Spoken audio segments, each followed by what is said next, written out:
Thank you, councillors. Thank you, ladies and gentlemen. On behalf of the Glenelg Shire Council, I respectfully acknowledge the traditional lands and waters of the Gunditjmara people and their respective cultural heritage.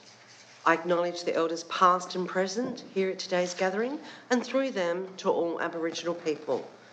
Aboriginal and Torres Strait Islander people provide an important contribution to Australia's cultural heritage and identity. We respectfully acknowledge the Aboriginal and Torres Strait Islander community living throughout the Glenelg Shire and the contribution they make to the Glenelg Shire's prosperity and well-being. Recording of the meetings.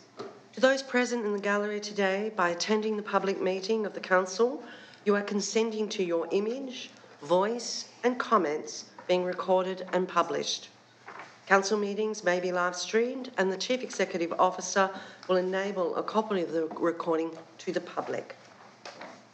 Councillors, this evening we have two apologies. Councillor Michael Carr and our Director of Infrastructure Services, Mr Aaron Moyne. Councillors, I will ask for confirmation of the minutes, please, of the 26th of May. Councillor McDonald. Thanks, Madam Mayor. I'll move the motion that the minutes of the council meeting held on May 26, 2026, as circulated, be confirmed. Thank you. Do I have a seconder? Councillor Angelino. Any conversation, Councillor McDonald? No, Madam, thank you. It's been moved by Councillor McDonald and seconded by Councillor Angelino. Those in favour? That is carried. Recordings of council briefings. 5.2. Councillor McDonald. Thanks, Madam Mayor. I'll move the motion that council receives the record of the council briefing held on May 26, 2026, June 2, 2026, June 9, 2026 and June 16, 2026. Thank you. Councillor Jowett. I'd like to second that motion. Thank you. Any discussion, councillors? No, thanks, Madam Mayor. No, there's no further discussion. It's been moved by Councillor McDonald and seconded by Councillor Jowett. Those in favour? Thank you. We'll move on to item number 6, declarations of conflicts of interest. Are there any conflicts of interest to be declared in relation to the agenda this evening? No. There are none. Any councillor believes that it comes up that there's maybe a conflict of interest, please let me know. Councillors, we'll move on to item number 7, which is councillors' activity reports. I'll move to Deputy Mayor, Councillor Jowett. Would you like to start, please? Thank you, Madam Mayor. I believe that the month of May was truly a great month. I really enjoyed going to each and every single meeting and event that I can attend. The ones that I want to shine a light on are the Australian citizenship ceremony that I attended. It's always great to attend these events to witness new Australians taking their pledge to become Australian citizens. I also went to the community grants presentation evening in Haywood, which was a great evening where councillors had the privilege to present community grants to numerous Glenelg Shire community groups. The 2026 Glenelg Shire Community Awards in Haywood, Portland, Casterton and Nelson, which is always a great event to attend. The Glenelg Shire Community Awards would have to be one of the high points of the year. Councillors presenting awards to amazing community-minded people. And finally, the Budgebim Cultural Tour that councillors went on out at Tirrandara. Our councillor group had an amazing opportunity to get a guided tour through various First Nation sites within our Shire. Thank you. Thank you, Councillor Jarl. Councillor McDonald. Thanks, Madam Mayor. I won't repeat all of those that I also went to, but I'd just like to highlight the citizenship ceremony this particular month, last particular month, actually had two what I consider not new residents who explained that they've actually been in our Shire for 40 plus years, and they just made the decision to finally make it official. That was interesting, wasn't it? That was interesting. That was interesting. I'm involved in the Portland Foreshore Community Infrastructure Refurbishment Focus Group, and we just have continued engagement with those stakeholders, and both those projects are moving along very, very effectively, so that's great. I won't repeat the others. Thank you, Madam Mayor. Thank you. Councillor Angelino. Yeah, thanks, Madam Mayor. Also went to all those great events in the Shire. Another event was the announcement by Jacinta Emakora, which is the member for Warrnambool, and she's allocated $200,000 towards the women's change rooms in Hayward in their master plan, which will be developed in time. Also the Shire Grants Awards I went to as well. There was a Cancer Council Biggest Morning Tea, which was at the Hayward Anglican Church, and they had a very good speaker who had her history in a family in history with cancer, and it was just a make sure that people get checked when they need to, and how you can deal with the things that come up in your life. There's also another event that happens regularly in Hayward. Once a month, the Lions do a Eating with Friends, and it's at the Men's Shed, and it's $15. They come along, and the Hayward will help partake in it, and it's just another great outing for people in the community that don't get out and want to have a share with people in the Hayward community. Also went to the Two Rivers event that was at the Portland Pack. Jason Walker had a first exhibition of his paintings, which I didn't know, even though he's a great footballer. Now I think he's a great artist too, so it was a great night we spent there with that community. And if anybody gets a chance to go down to the PAC, you'll see some of his artwork there. So thanks, Madam Mayor. Thank you, Councillor Angelino. Councillor Pepper. Thanks, Madam Mayor. Look, I don't think I'll elaborate any further because there's been enough said about the community awards, which are great, and Budget BIM. So thank you. I'll start with you next time. Rightio. And Councillor Pickard, welcome to the table, to the council table for your first meeting. And of course, since you've only just started, you don't have a report for May. So, councillors, of course, there were a number of things, and look, councillors have highlighted, but obviously I move around and do a number of things, whether it's partnership meetings with the Aboriginal community. We also lost a valued staff member, and myself and the CEO and the deputy attended John Hurt's funeral back at the beginning of May, which was a very sad occasion. We then have our community grants, which is a fabulous, we gave out another 80-odd thousand to all those grassroots community groups, and just a fabulous evening that we had. And of course, there's been debutante balls and Casterton Cups, which is the horse racing event, the annual horse racing event, which was very well received in the community, and a great turnout. It was a fabulous day. The volunteer awards we saw in Hayward, we awarded Outstanding Achievement Award to Braden Saunders, so congratulations to him. And Sage Bell got the Arts and Culture Award.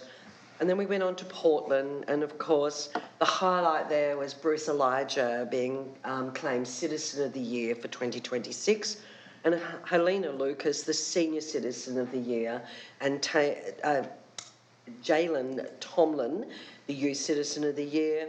And then, of course, we went to Casterton, and of course, the wonderful Good Friday Appeal Committee, which do an outstanding job, were awarded the Community Group of the Year. And that was the last award that we presented. We did go on to Nelson, but there were no awards. Councillors, I'd just like to thank every one of the elected members for their work that they do in the community in attending all of these community functions. They're important that we support our community groups and attend these, and I know it takes you away from your family, but that's our role and we enjoy attending them. Councillors, there is a recommendation there on page 12 to receive the activity reports. Can somebody move that? Councillor McDonald. Thanks, Madam Mayor. I'll move the motion that Council notes the Council activity reports for the 1st of May 2026 to the 31st of May 2026. Thank you. Councillor Angelino. I'll second that motion. Thank you. Recommendation, sorry. Any further discussion, councillors? If there's no further discussion, the motion was put by Councillor McDonald and seconded by Councillor Angelino. Those in favour? That is carried. Councillors, we'll move on to item number 8, which is petitions. We have a petition for FOGO bin scheme. Mr Holt. Thank you, Madam Mayor. As mentioned, Council has received a petition from Mr Ray Dalziel. I hope I've pronounced that correctly. containing approximately 155 signatures, requesting some details in regard to an opt-out choice for council. In accordance with the governance rules, the recommendation is for council to receive the report tonight and request a report on the details at the next appropriate council meeting. Thank you. Thank you, Mr Hall. Are there any questions in relation to this, councillors?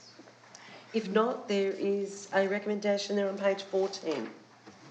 Councillor Angelino. Thanks, Madam Mayor. I'd like to move that 1, the council receives a petition in accordance with clause 57-1 of council's governance rules, and 2, refers the petition for a report at the next appropriate council meeting in accordance with clause 57-2 of the governance rules. Thank you, Councillor. Councillor Pepper. I'd like to second that. Thank you. Councillor Angelino, do you want to speak to this? No, Madam Mayor. It's quite straightforward, yeah. Yeah. Okay. Councillors, it is quite straightforward. We'll receive it and it will be, our report will come to the next appropriate council meeting. Moved by Councillor Angelino and second by Councillor Pepper. Those in favour? That is carried. Councillors, there are no notices of motions tonight. We'll move on. Councillor McDonald. Excuse me, Madam Mayor. Due to the interest in tonight's meeting, I'd like to move a motion that we move item 12, including 12.1 and 12.2 question time, to the first item under management reports for tonight's meeting. Thank you, Councillor McDonald. Is there a seconder for that? Councillor Angelino? Do you want to talk to that? No, thank you. There's no need. It's been moved that we move item 12, 12.1, 12.2 to the beginning of the management reports for this evening. Moved by Councillor McDonald, second by Councillor Angelino. Those in favour? That is carried. Thank you, Councillor McDonald. Councillors, this evening, given that I have a limited voice this evening, I am going to ask the Chief Executive Officer to read. We do have a number of questions. Thank you for those that have submitted questions to us. Councillors, the CEO will read the question and then I'll answer them to the best of my ability, given my voice. Thank you, CEO. Thank you, Madam Mayor. So there's a lot of questions. Some of them were fairly similar in nature. Where they have been similar in nature, they've been grouped together. Sure. Given the quantity of questions, we wanted to make sure we could get through them in the time. Yep. So it might mean that people's questions feel a bit disjointed. Yes. They might have 1 and 2, and then the third question may come later. Sure. So the first is from Mr. Ray Dalziel of Portland, asking the following questions. If only approximately 75% of Victorian councils have implemented this scheme thus far due to various factors such as compliant processing facilities, contamination risks to local flora and fauna, the high cost associated with the waste and the logistical hurdles created for residents, what are the financial benefits to council in relation to the FOGO bin scheme? Yeah, thanks, CEO. Thank you for your question, Ray. I do appreciate it. I thought it'd be really important for you to understand, when the government introduced the Circular Economy Act in 2021, they gave all councils to 2030 to implement them. There's a really important nuance there, that the bins themselves are made here in Victoria, and it's basically our turn at the moment to roll it out. So that's why there's 79 councils across Victoria. At the moment, Swan Hill and Wellington councils are also rolling out their green bins. And as you say, only 75% of councils will roll them out. They all are required to do that by 2030, but they'll come in a system. We needed over 8,000 bins. Goodness only knows how many Swan Hill need, but probably a lot more than that. But the introduction is also, will deliver. We know from anecdotal evidence, Ray, that there'll be long-term financial and environmental benefits by diverting that food and garden waste away from our landfill. And so the benefits are not just for council. So the processing of the organics will also reduce our overall costs. So when we put our general waste into our landfill, Ray, we also pay a landfill levy to the state for every tonne we put through. So if we can reduce that, and we know from our audits that 40% of our general waste was contaminated with organics, so if we can reduce our overall cost, well, that's a benefit for everybody. So that's what we're looking towards. We'll move on to the next one. How can other councils, e.g. Moyne Shire and City of Bendigo, Yarra, Whittlesea, Wyndham, are absorbing the associated costs from this scheme, whereas we are charged yearly for the use of an unwanted item? Yeah, some councils do include their costs into their general rates, while others, like the Glenelg Shire, we use a separate rate service charge. For example, the Moyne Shire has a single fee and it includes their 4 bin collection service. And that fee will increase as the new service is added. Glenelg Shire's waste service is designed to cover the cost of the curbside waste, the recycling and our FOGO. So it's included in the collection and the processing and the disposal of that waste. Thanks, Helen. Thank you. Mr. Howard Templeton of Tahara Bridge asked the following questions. I wish to ask the following questions at the next council meeting. I understand that under your policy regarding questions to council that do not get to ask the questions, but they need to be read out by the chairperson and answered by the appropriate person. Since the immoral rate rise of 22-23, we have seen the resignation of 4 councillors, had 4 different CEOs and had the state appoint 2 monitors. At the 22-23 meeting, current councillors, Councillor Stevens and Carr, voted against the divisive rate increase of over 19%, as against the rate cap of 1.75%. After the 2024 elections, 2 councillors, Councillor Noski and Pepper, were elected on a platform of returning the 3.5 million to the ratepayers. Given that 4 councillors would be a majority of the council, why hasn't action been taken to return the 3.5 million to the ratepayers? Thanks, CEO. Thank you, Mr. Templeton, for your question. Howard, every year the annual budget is prepared and it needs to be submitted to council for resolution by the 30th of June, which is a requirement under the Local Government Act. It is absolutely where council will vote for the budget. The majority vote or casting votes are required. So tonight, councillors once again will have the opportunity to deliberate and vote on the budget for 26-27. After the 2024 election, councillors were promised a report into the 22-23 rate rise. In this last council meeting, Mike Noski commented on it. Why is this report confidential? What is it council considers not fit to release to the public? Thank you, Howard, for your question. As you know, as a former councillor and mayor, councillors will receive often background information to assist them with their deliberations. And, you know, it's not a confidential report and it's not listed for discussion on the matter. In 2023, Glenelg Shire Council stopped delivering aged and disability services. I believe this amounted to 27 EFT employees. Why is it that council still collects rates to fund for between 20 to 30 people that are not employed? So, Howard, the budget doesn't include any funding allocated for that service at all. All of the HAC service staff were made redundant when we vacated that service, when the Commonwealth changed the criteria on what council had to supply for that service. And certainly, you know, we have a large organisation and at the same time we were reviewing our services to bring our cleaning services in-house. So some of those staff picked up further employment in our cleaning services with council, but HAC service is not a service that we no longer supply to our community. Thank you. Mrs. Cheryl Wilson of Portland asks the following questions. Please explain how the 16-17 budget passed the rate cap test when, by changing what they called their declared rate from a differential rate to a uniform rate, they effectively increased their total rate income by 16.5% from 2015-16 when the rate cap was 2.5%. Yeah, interesting question. The Essential Services Commission, or the ESC as we call it, is the authority responsible for overseeing rate capping compliance. No compliance issues have been raised with this council. Tourism promoting Portland.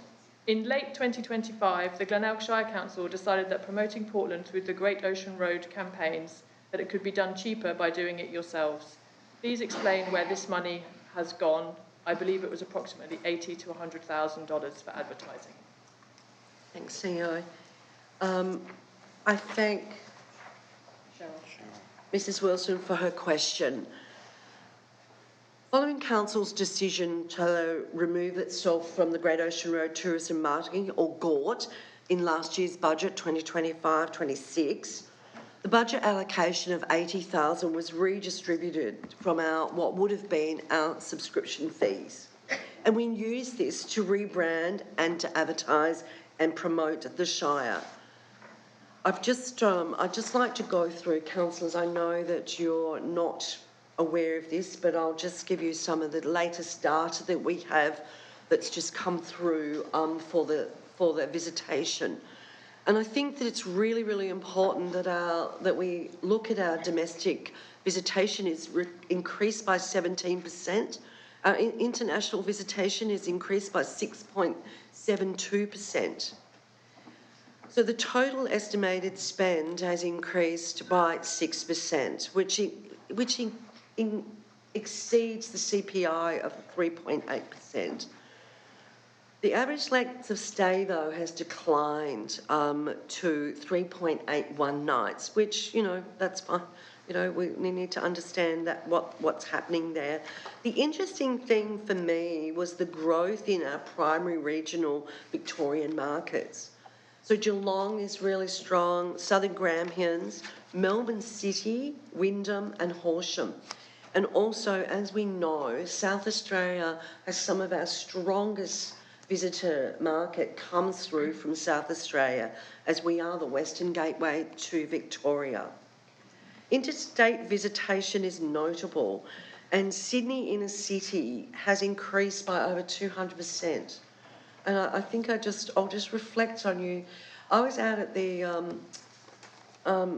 Victorian Off-Road Championships the other day in Casterton, and I did some time on their merchandise stand, and the first two people that turned up, I said, "Where are you from?" They said, "Sydney," and the next couple with their kids were from Newcastle. And I thought, that's a long way to come for a motorbike race, but they came. So, look, there was, did you ask whether, and the marketing isn't local, so I wouldn't expect local people in Portland probably to see some of the marketing we do, because CEO, I reckon that we're probably spending a lot of money and time over in South Australia and regional Victoria, and with the increase from Sydney, we've obviously been tagging in there as well. And councillors, as you know, you've seen since the whale season has begun the phenomenal amount of social media posts, etc. So that's fantastic. Is there another question? Yep. Is there? Ms Wilson's third question. Has the Glenelg Shire Council considered communicating with the Portland Small Business Network or the community for any suggestions? Yeah, I mean, CEO, we went through a really big consultation period in developing the tourism strategy, which is on tonight's agenda for those in the audience. And we took some key feedback from that. And of course, we will expand our advertising moving forward and have allocated a budget for that in the budget that will be prepared for tonight. Thank you, CEO. Mr Colin Smith of Portland, Ms Jill Smith of Grassdale, Ms Deborah Arthur, Mr Samuel Cook of Tahara, Ms Fiona Marson of Grassdale asked the following questions. Could Council explain why it increased the rate collection by 3.5 million more than the allowed rate cap in 22-23 year? Yeah, look, the rate system was restructured in line with the revenue and rating plan back in 2021, and this resulted in the removal of the rebate and the introduction of a differential. So this process was compliant with the rate cap. Why does Council continue to collect the extra 3.5 million in rates when the projected 10-year financial plan shows that it is not necessary? Yeah, thanks. In answer to those, a number of individuals will capture this in the long-term financial plan, highlights that Council's financial position is far from secure. It commits Council to increasing its cash position with acceptable financial ratios. But continual efforts to cut spending and maximise the value from every dollar collected will be required. To help ensure that services can continue and our assets, the buildings that every one of our services are dealt from, are maintained to the standard. all try and do that. Mr Scott McLaughlin, Miss Megan Stokes and Miss Christina Sherwell asked the following question. After providing feedback to the draft 26-27 budget, I have a question for Council. As mentioned by a previous Council member, how did Council legally justify to increase general rates from 18.8 million in 2016 to 24 million in 23-24 when the government's rate cap should have limited them to 21.5 million? Thank you, CEO. The Essential Services Commission, or the EEC, is responsible for overseeing the rate cap compliance. Council has not been issued with any non-compliance notices. Miss Megan Stokes asked the following question. Why have the submissions placed by Glenelg Shire residents requesting GST's collection of the 3.5 million in extra rates not been addressed? Thank you. So the draft budget, councillors, as you know, has been prepared to ensure the continuation of all the current services and at the same service level. This would not be possible if the rate income was materially reduced.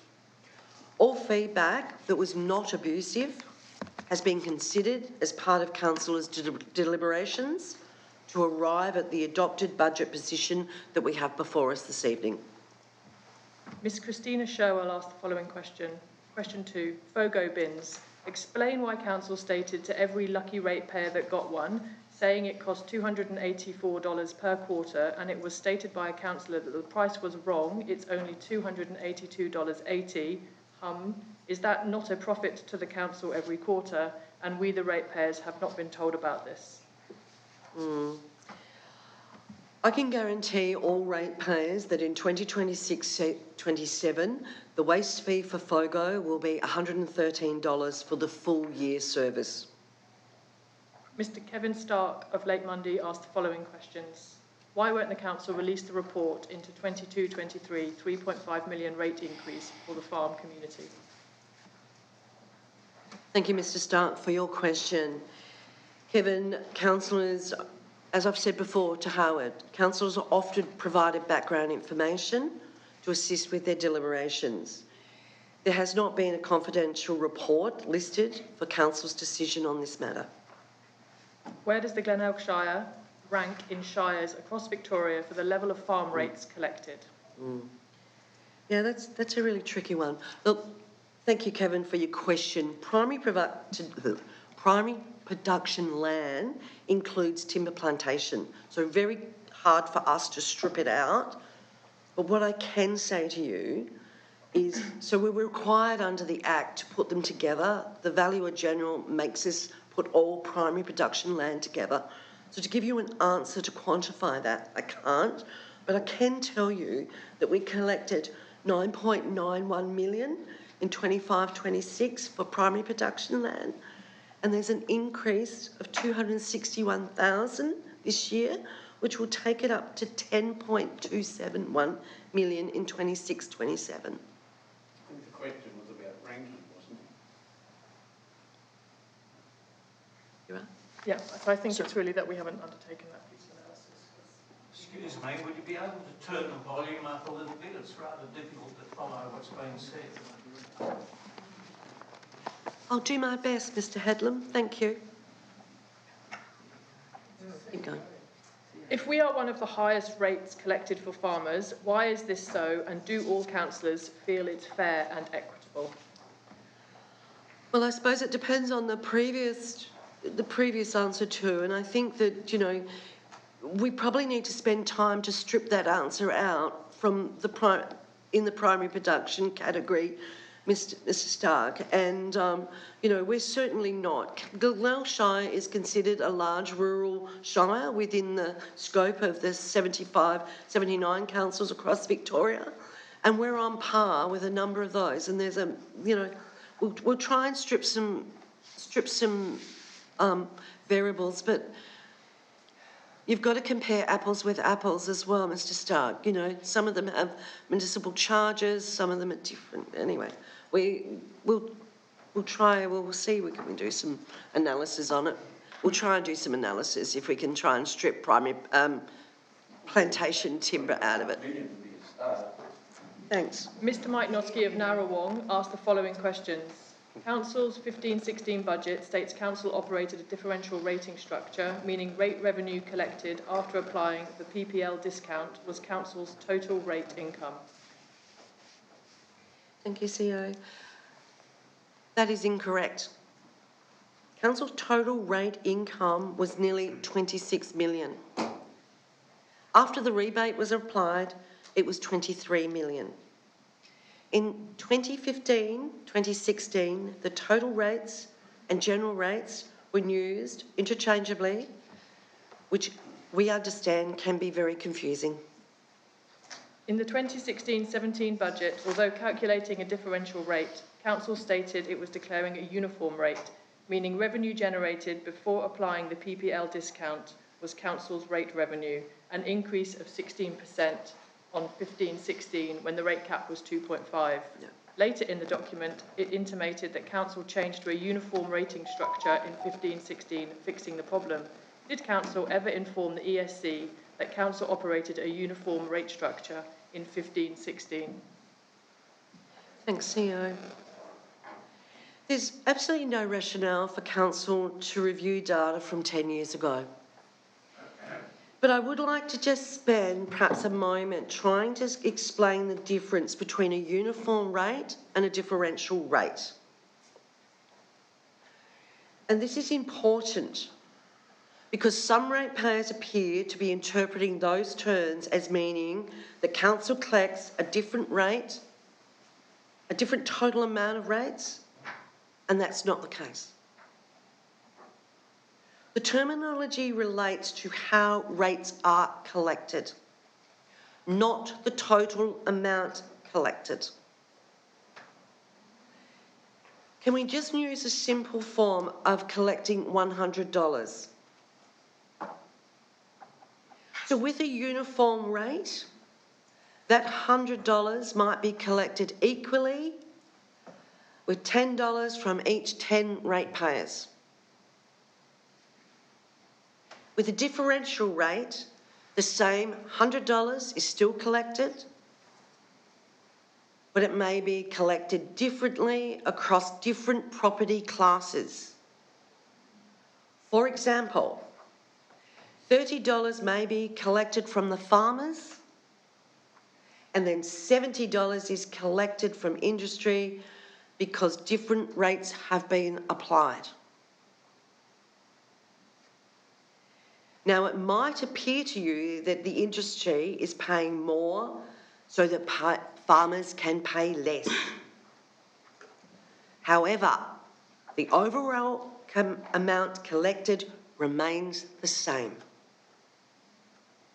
The only thing that changes is the class of property the rates are collected from. Mr Gary Hum asked the following question. Council committed when it was announced that FOGO bins would be introduced in the 25 budget that FOGO bins would be supplied along with a 12-month supply of bin liners. Please explain why Council has failed to provide the bin liners and where that money that was budgeted for and which the Council has retained has gone and as a result of this broken promise. Thank you, Mr Hum.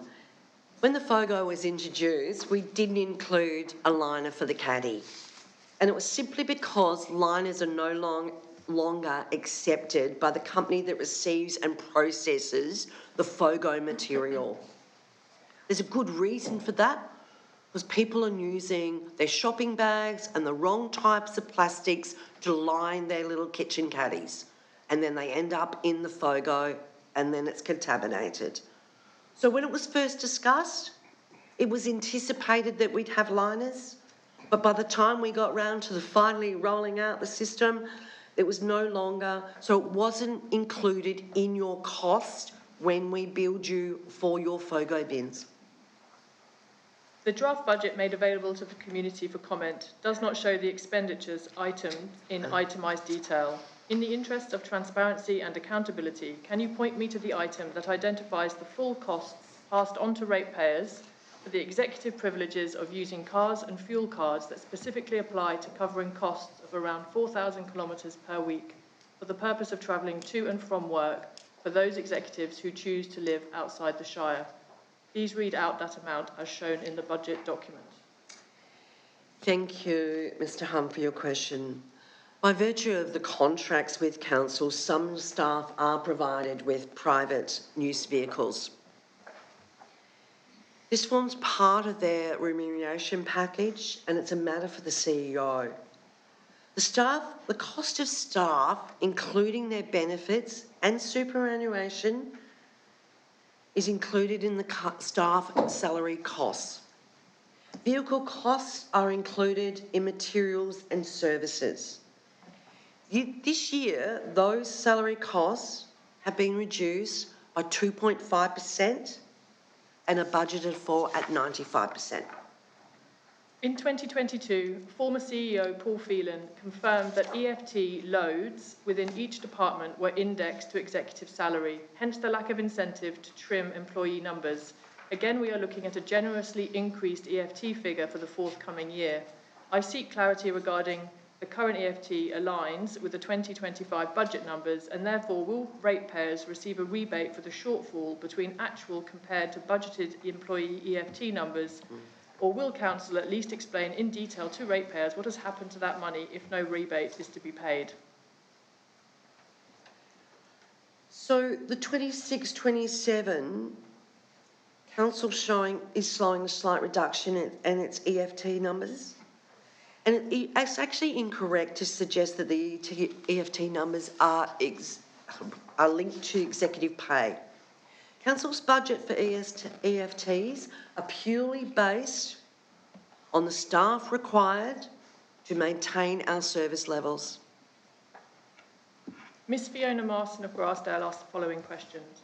Where is all the extra money going that has been collected from this rate increase, and has it gone to council wages? All the rates collected by council are accounted for annually in a council's annual report. The last published annual report relates to the year ending June 25 and is available on council's website, are all council's annual reports. Mr David and Mrs Rab Headland asked the following questions. Council has experienced a period of unstable governance over the last few years, having had monitors appointed, resignations of CEOs and councillors, and losing the faith and trust of ratepayers in the Shire.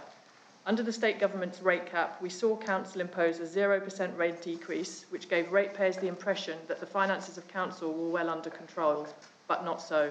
A couple of years later, council schemed to charge an increase of 20%. Why is council so opposed to trying to keep its budget within the rate cap? Thank you, Mr Headlam, for your question. Since the Essential Services Commission commenced reviewing our rate cap compliance in 2016, the Glenelg Shire has been deemed compliant each year.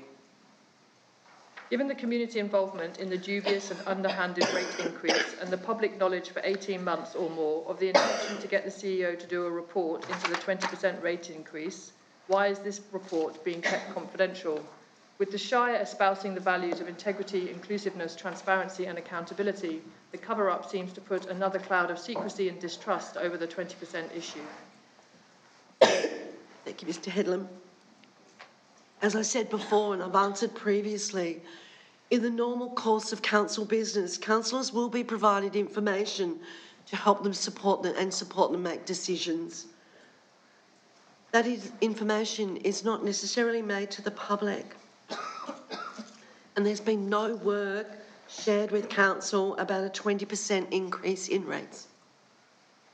The average annual increase in rates in this Shire in the 10 years prior to the introduction of the rate cap was the second highest in the state at 8% a year. This was a totally unsustainable rate burden on ratepayers.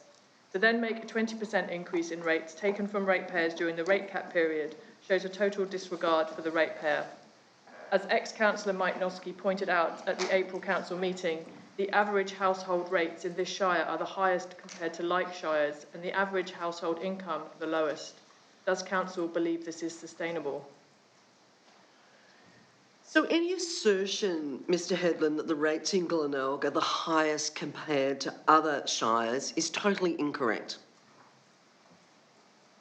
Ms Jerry Torpy asked the following questions. How many submissions in total, including ones considered inappropriate, were received? Thank you, CEO. Thank you for the question. We received 491 submissions. A number of those, other than 19, provided their name. So we took all of those into account, but 19 submissions we can respond to in writing. Every single submission you received is saying, I'm not happy with the amount of fees you are proposing for the 26-27 budget. They don't care what type they are, just that they are being increased.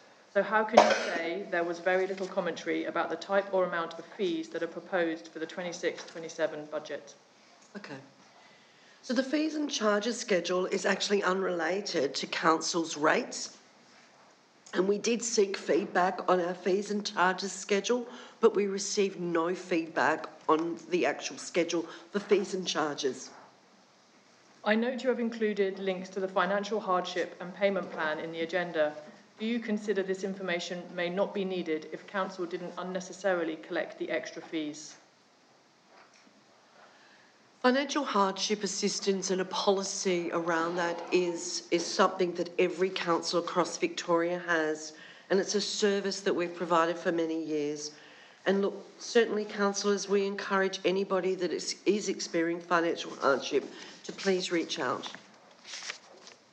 Is that it? Oh, okay, thank you. Thank you very much.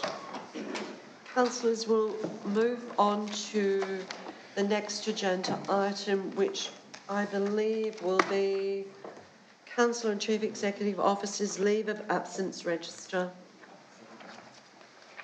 Councillor McDonald. Thanks, Madam Mayor. I'll move the motion that Council approves the Councillor and Chief Executive Officer Leave of Absence Register presented at a confidential circulation under Section 35(1)(e)(4)(6) of the Local Government Act 2020. Thank you. Is there a seconder, please? It's on page 17, councillors. Councillor Angelino. Well, second it, Madam Mayor. No discussion, Councillor McDonald. Procedural, thank you, Madam Mayor. Procedural. Okay, it's been moved by Councillor McDonald and second by Councillor Angelino. Those in favour? Carried. Thank you. Councillors, we'll move on to the next item, which is the annual budget consultation, key themes and council responses. Mr Hall. Thank you, Madam Mayor. This is the first of two reports regarding the budget for this council meeting. The budget process started some time ago in regards to development of the council plan, engagement with councillors, a community consultation process, preparation of the draft budget, and then finally the budget going out for feedback most recently.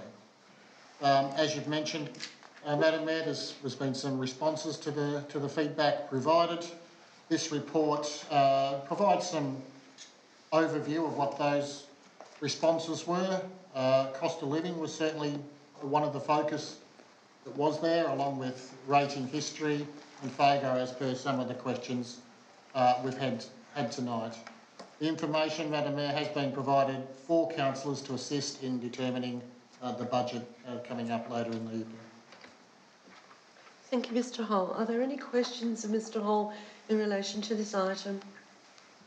Councillor Pepper. Thanks, Madam Mayor.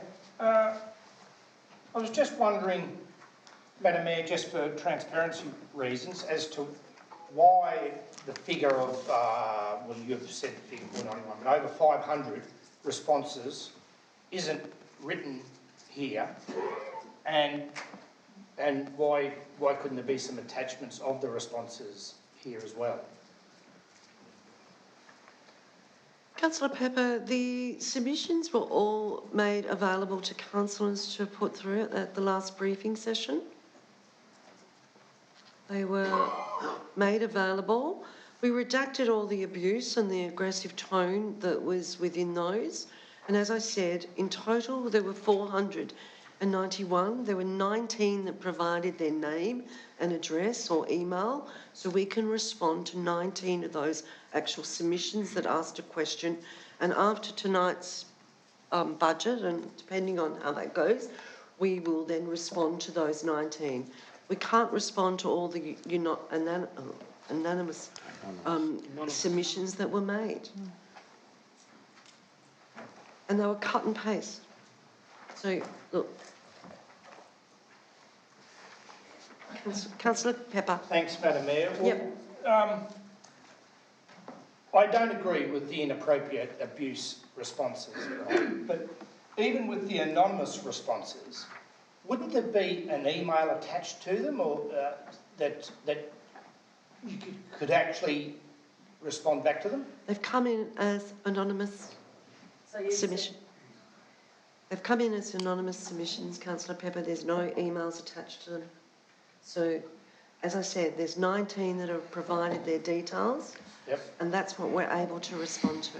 Rightio.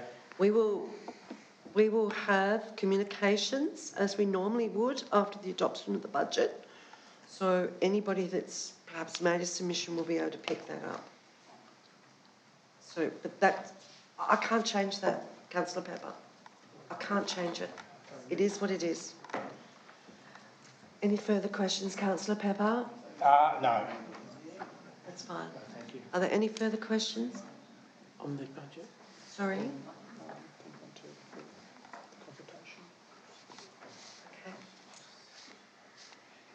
Councillors, we have had a number, we did take into consideration all the submissions, councillors, and absolutely we took on board those submissions. It was difficult to read a lot of those submissions, councillors. Very difficult to read. And we're not going to publish the abusive nature of those submissions. It is disappointing. But, you know, we've had staff that have had to read through that rot. It is absolute rot. But we've picked out, and the key themes are in here for us, as we have discussed, key themes, the cost of living. That absolutely, I picked that up with a couple of those. There were a couple of submissions that, you know, really hit home about the cost of living and the need, and that's why we do have a financial hardship plan. The setting of rates. You know, we know that the rates for the Glenelg Shire in 2026-27 will increase by the rate cap of 2.75. The average assessment across Glenelg will go up by $60. That's an average. There's a whole lot was around the FOGO. Now, councillors, we know that the total cost of the FOGO is $512 this year. It's less than $10 a week for 3-bin system. So I don't know where people get these ideas that we're going to charge hundreds of dollars for FOGO bins and this and that and the other. It's all in the budget, it's all there. We looked at, you know, we talk about, you know, our long-term financial plan, prudent financial management, looking at reduction of 2.5% of both employee costs and material costs, consistently looking at savings and how we can do things better for less. We know that a 2.75% rate cap is not going to cover the increases in our amenities. That's the power, that's the water, that's the wages, the increases in super, etc. 770,000 ain't going to cut it. Councillors, it's over to you. There's a recommendation there on page 21. Do you have any questions, comments? No? Recommendation on 21. Councillor McDonald. Thanks, Madam Mayor. I'll move the motion, actually, that Council considers and notes the major themes arising from the feedback received on the draft budget 2026-27 and draft fees and charges scheduled 2026-27. Thank you, Councillor McDonald. A seconder for that? Councillor Jowett. Councillor McDonald, did you want to make any comment? Just a comment, Madam Mayor, that there were a lot of, we know, the feedback that we received is over and above any that we've ever had, I think in many, many, many years. And like the Mayor said, it was disappointing that a lot of that was cut and paste. And so in these responses, those responses have responded to a lot of people that we couldn't respond to because they were anonymous, but they addressed exactly the same question because the question was actually cut and paste.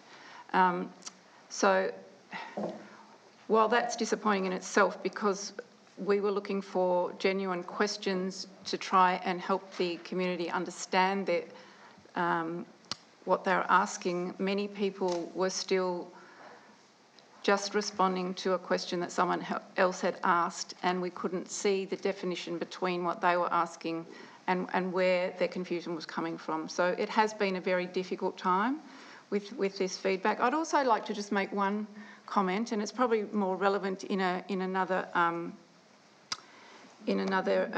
item on the agenda, but just in terms of the waste charges, I just want to make it clear, and I think transparency, I mean, I'm all for transparency. Let's just get something out there now.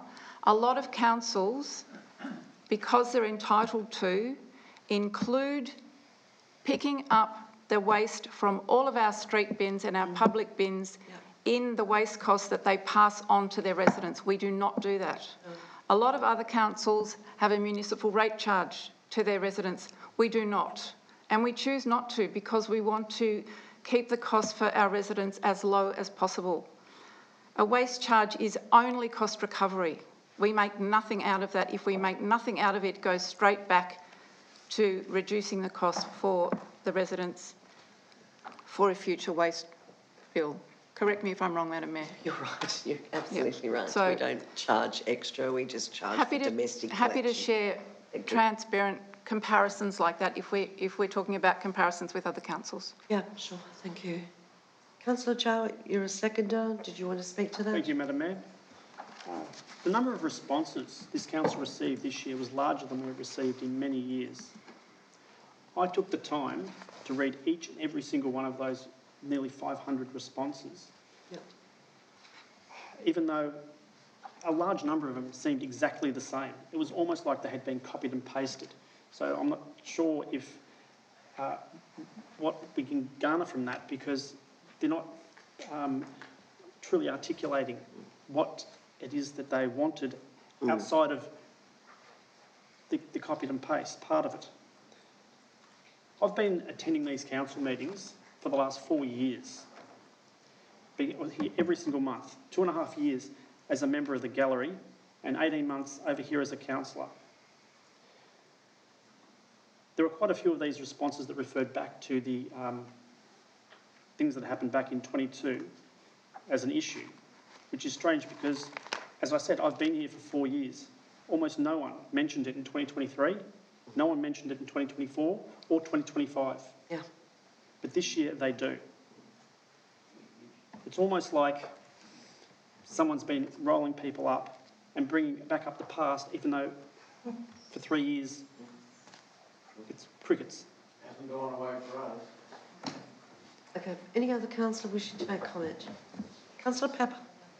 Well, I'd just like to speak against this really, because I don't know whether I agree with this word of cut and paste, because there have been submissions that are genuine.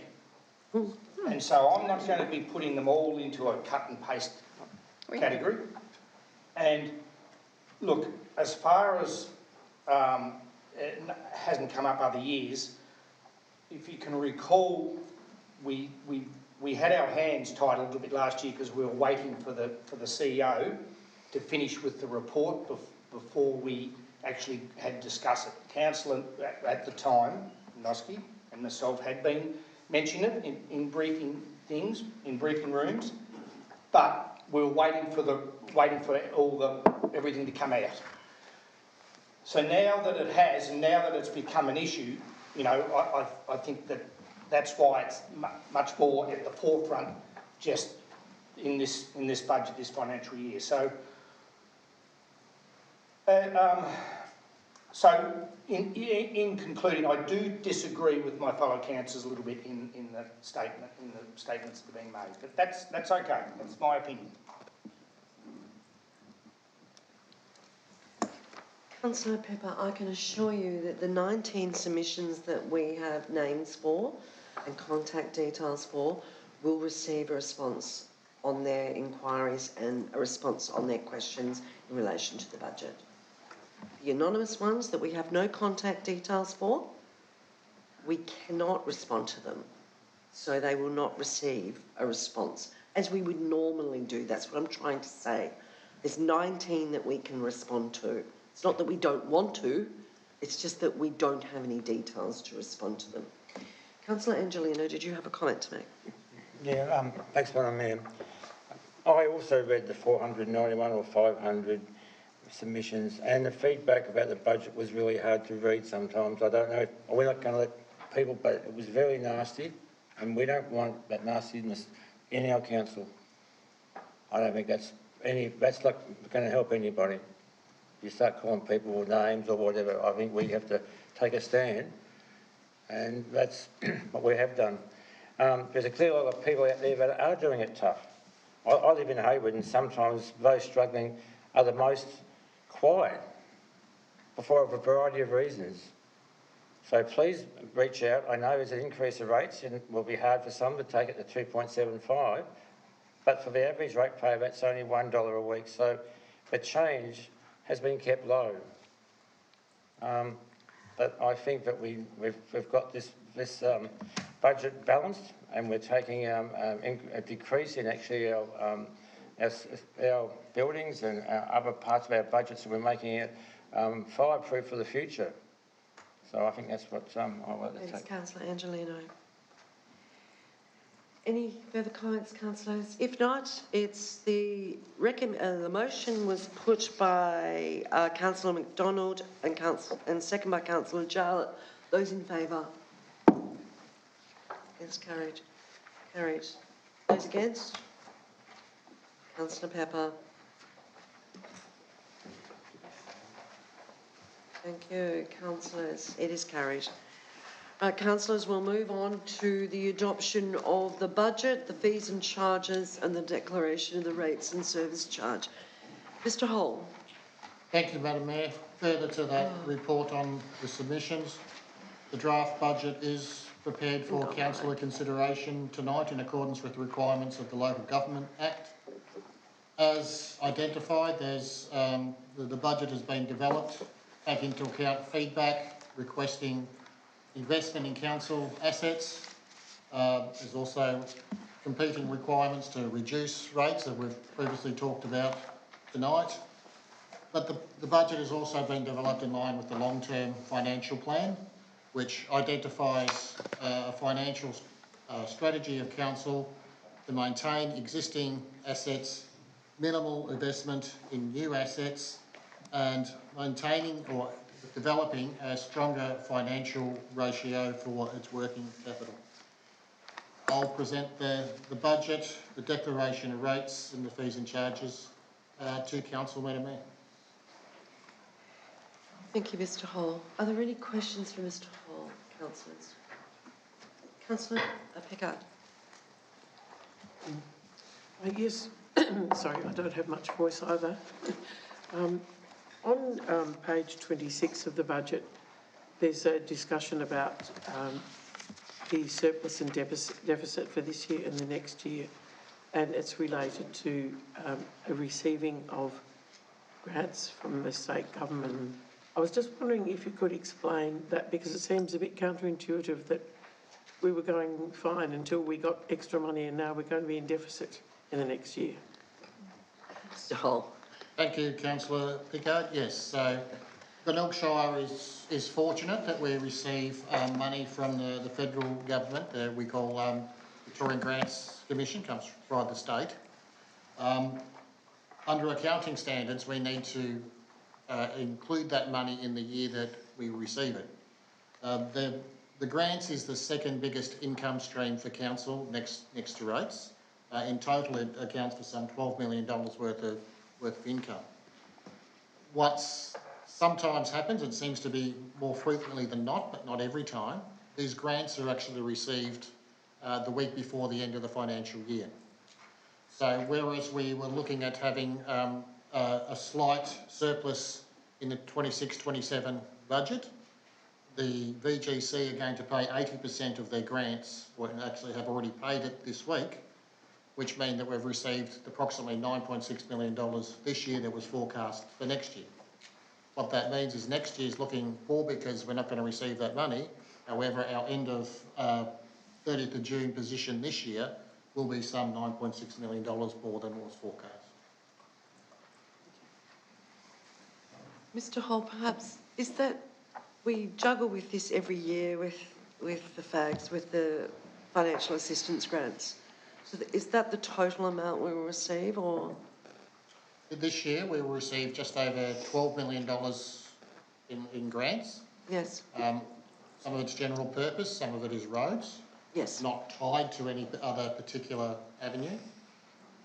So it's a slight increase in what we received last year, so it's certainly worthwhile for council to receive it. Yes. But as I said, it's not always paid early, and so that can really adjust the budgets for the existing year and the future years based on when you receive it. So, Councillor Picker, over the years, we've been waiting patiently into July, wondering, you know, when we're going to receive it.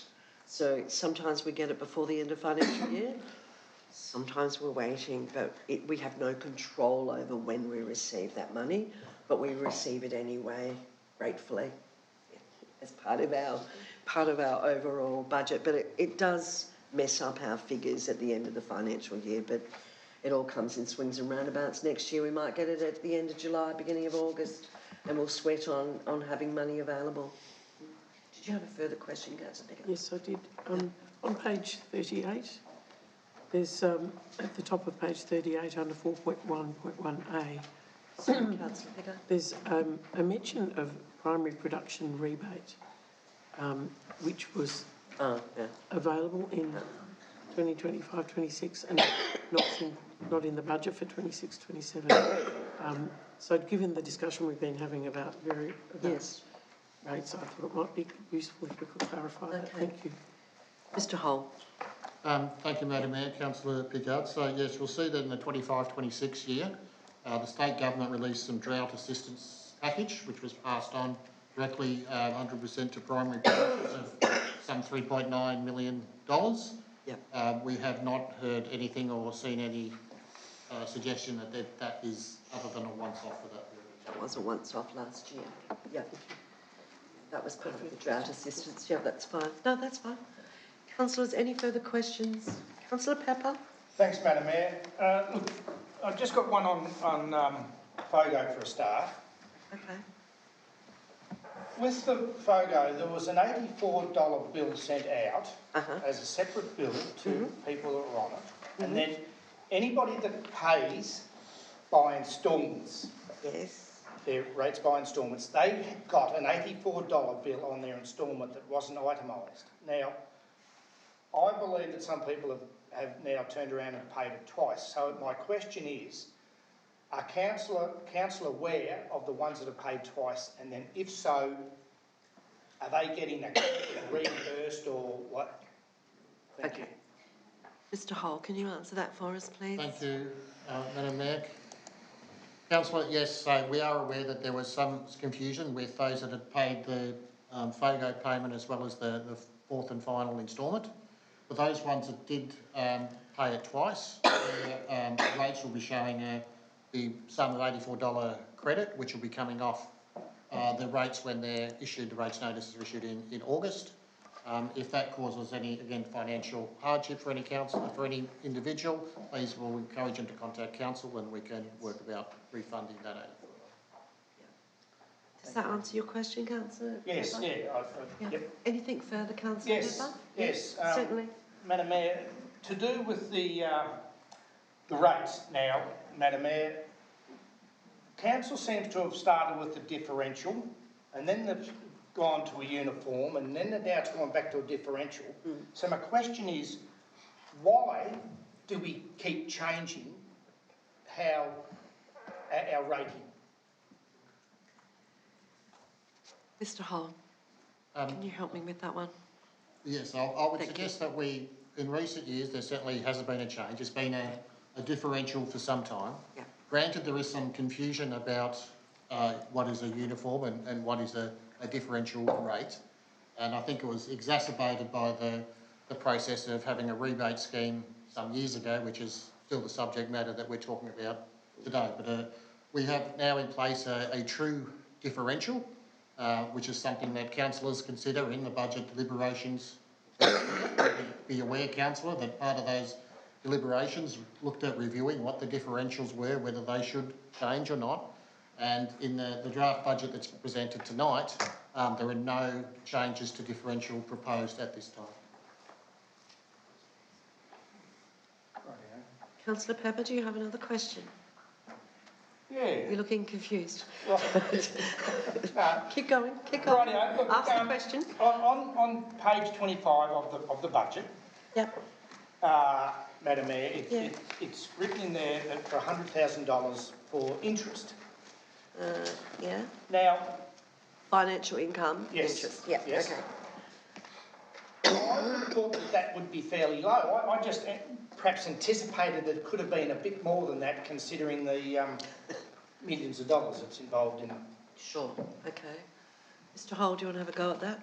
Yes, certainly happy to. So, with what we know now with the financial assistance grants being paid early, we have been a little bit cautious with the interest payments.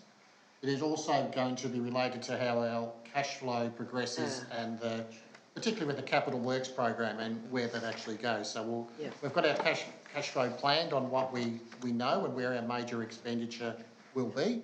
And then that also factors in when we need to, if we do need to, access the remaining loans. So obviously with the financial assistance grants now coming in, it's unlikely that we'll need to tap into the loan until later on. So that should manifest itself into a better outcome in interest. We'll keep monitoring that throughout the year. That's a good point. Yeah. Yeah, well, we'll keep an eye on that. So there's some advantages of getting the financial assistance grants early. Yeah. Yeah. Anything else, John? No, thank you, Madam Mayor. Thank you. Councillor Jowett. Following on from Councillor Pepper's question, I was just wondering if we could find out how much the council actually owes at the moment, roughly. How much is outstanding? Yes, on our loan. Mr. Hole, is that possible? I'm making a little bit of an assumption for the exact figure, but knowing how much we pay off principal and interest each year, I would estimate that the current loan balance is about 2.7 million. Sorry, 2.7 million. Thank you. All right. Councillors, any further questions? Just one, Madam Mayor. Yes, Thank certainly. you. Councillor McDonald.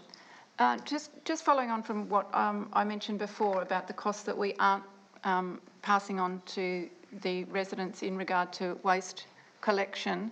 The policy is for full cost recovery, but can I just confirm that the council is actually absorbing some of that cost? We're not at full cost recovery for our waste in this forthcoming budget. That is correct, councillor. So the waste guideline prohibit a council from charging more than what it actually costs to do the service. Our figures suggest that we're probably some $290,000 short of actually achieving full cost recovery at this point in time. And as you've already highlighted, that doesn't include the public place collection either. Yep. We are aware, obviously, with the introduction of FOGO, that this is quite a moving space until I think one of the questions talked about the waste levy earlier. So for each tonne that goes out of the waste stream and goes into FOGO collection, should result in savings going forward. So again, it's something we'll need to monitor as the FOGO collection matures and hopefully the waste stream reduces. In the budget itself, you will see that whilst the cost of the bin charge has gone from 498 to 512, the overall revenue that council has forecast from that collection service is actually at about a 1% drop, and that's regarding basically that the waste charge we expect to go down as the FOGO charge comes in, and the waste charge will be more than the FOGO, so looking towards savings in the future. Excellent, thank you. Thanks, Madam Mayor. It's an important question, you know. Thank you. And I mean, we see other councils charging $550 for their domestic waste around households. You know, if we can keep that down, if we can encourage people to stop sending more to landfill, then we can keep driving the cost down. Any further question, councillors? So before I seek a mover or a seconder, can I briefly address the council group just on what we're presenting here tonight? Is that Councillors, there has been a lot of commentary circling on Facebook at the moment about the collection of our rates.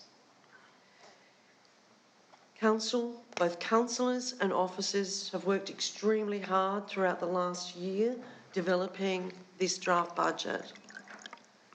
That means we're being able to continue to provide the services and the facilities that we need to enjoy for our corner of the world. I do acknowledge that some decisions of the past are emotive and remain a concerned area for our community. And it's apparent that there are also varying opinions, misunderstandings and misinformation regarding Council's financial position.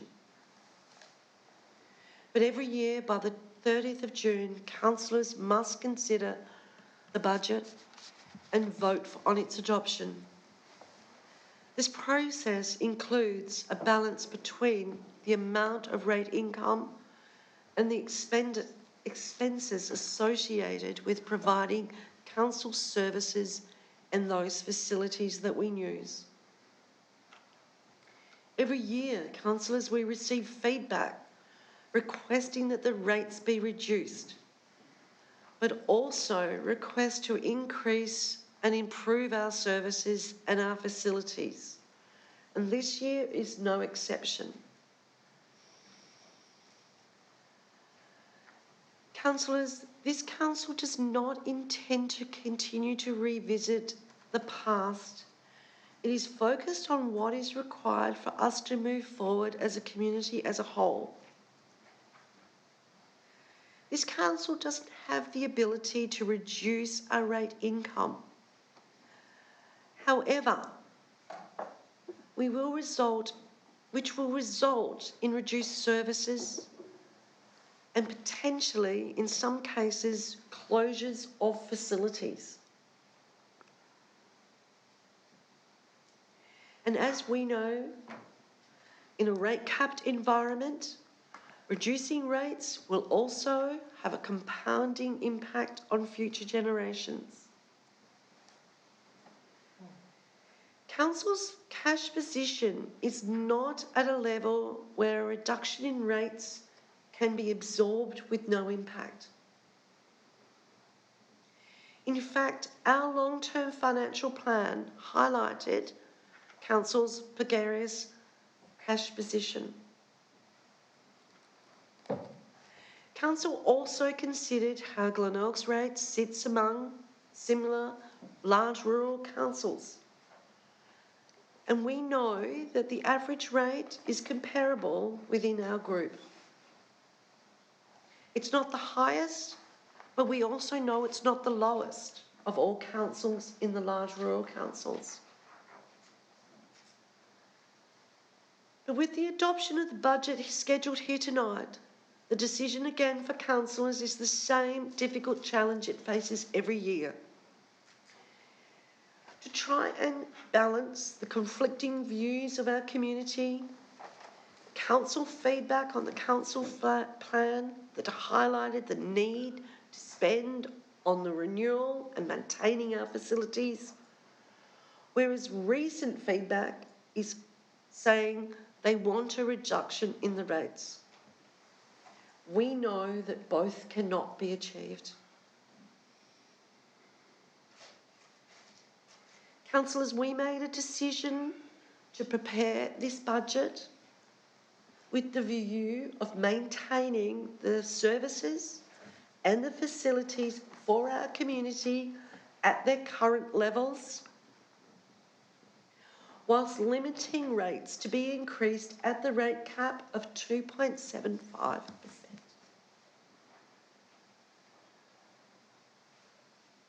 Councillors, you have considered all the feedback. You know there's conflicting views, but ultimately the vote for the budget for 2026 this year. So we need to vote on it to comply. I do seek a mover and a seconder for the recommendation, please. Councillor Jowett. Thank you, Madam Mayor. I'd like to move the motion on page 31, 1, 2, 3 and 4 in its entirety. 1, 2, 3, 4. Yeah, okay, thank you, Councillor Jowett. Do I have a second of that? Councillor MacDonald. Pleased to second the motion, Madam Mayor. Thank you, Councillor MacDonald. Councillor Jowett, do you wish to speak to that? Thank you, Madam Mayor. Thank you. Bear with me, I've made some notes here. Thank you. Don't want to miss anything.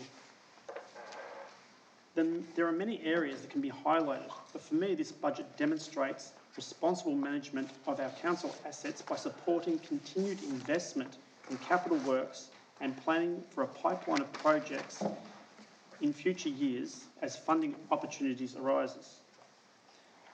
The budget includes a 2.75% rate increase, which equals approximately $60 per assessment. Everyone would like to pay less, but receive more. The reality is that costs are increasing across all sectors, and council is not immune to these pressures, given that the CPI for the past 12 months was 4.6%. Council needs to make adjustments. In my view, this budget strikes a sensible balance between maintaining services, investing in our assets, and ensuring council maintains financial stability for the future.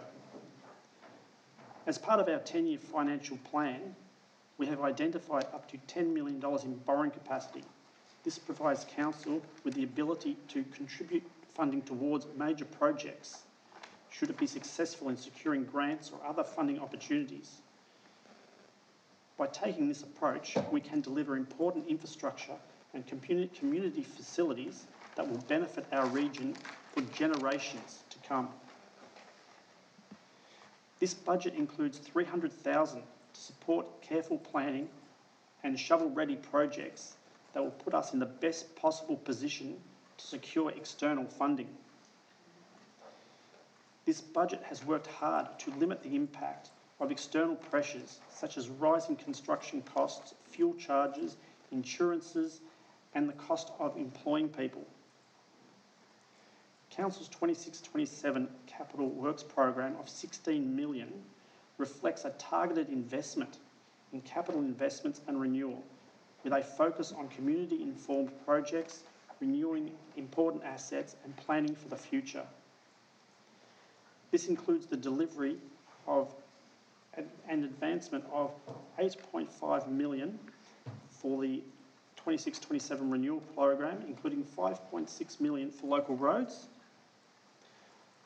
$500,000 for new capital projects informed by community feedback, including the Flinders Park oval lighting and the Dartmoor footpath project.